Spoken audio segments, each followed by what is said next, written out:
అలసిన వానికి ఊరడించు మాటలు. సహోదరుడు భక్తి సింగ్ గారి పరిచర్య నుండి సేకరించిన అనుదిన ధ్యానములు.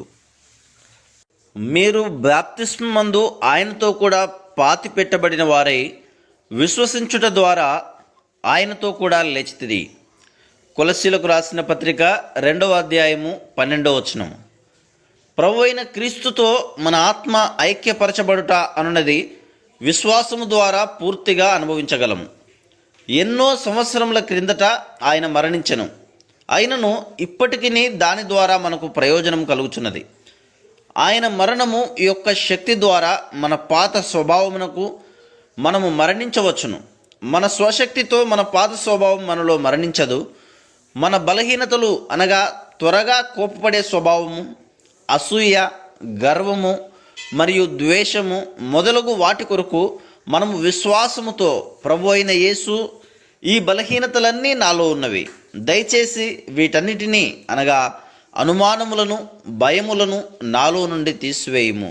ప్రభువా, నీ శిలువ మరణం యొక్క శక్తి ద్వారా నా బలహీనతల కొరకు, నా తలంపుల కొరకు, నా ఆశల కొరకు మరియు నా స్వంత ప్రణాళికల కొరకు నేను మరణించవలనని కోరుచున్నాను.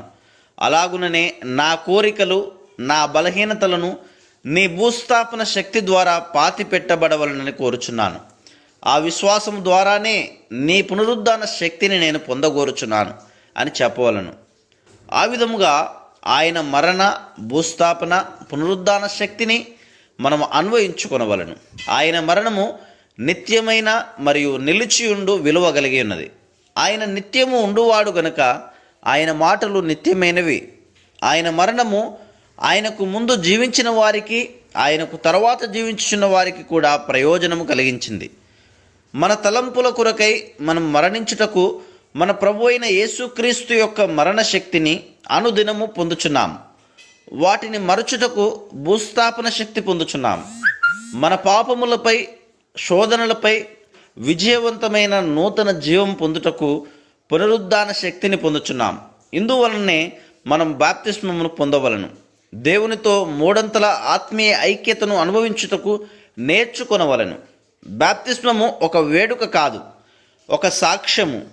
ఎవరైతే బాప్తిస్మమునకు లోబడరో వారు ఓడిపోవు జీవితము జీవించుదురు. వారు విజయం కొరకు తమ స్వశక్తి మీద లేదా ఉపవాసము, దీర్ఘ ప్రార్థనలపై ఆధారపడుదురు, కానీ ఓడిపోదురు. క్రీస్తుతో ఐక్యపరచబడినప్పుడు మనం విజయం పొందుదుము. బాప్తిస్మము ద్వారా మనము క్రీస్తుతో ఐక్యపరచబడితిమని ప్రకటించుదుము. అందుచేతనే బాప్తిస్మము అనున్నది ప్రాథమిక నియమం. అది క్రీస్తు యొక్క సంపూర్ణతలో మన భాగమును మనము అనుభవించున్నట్లు సహాయపడును.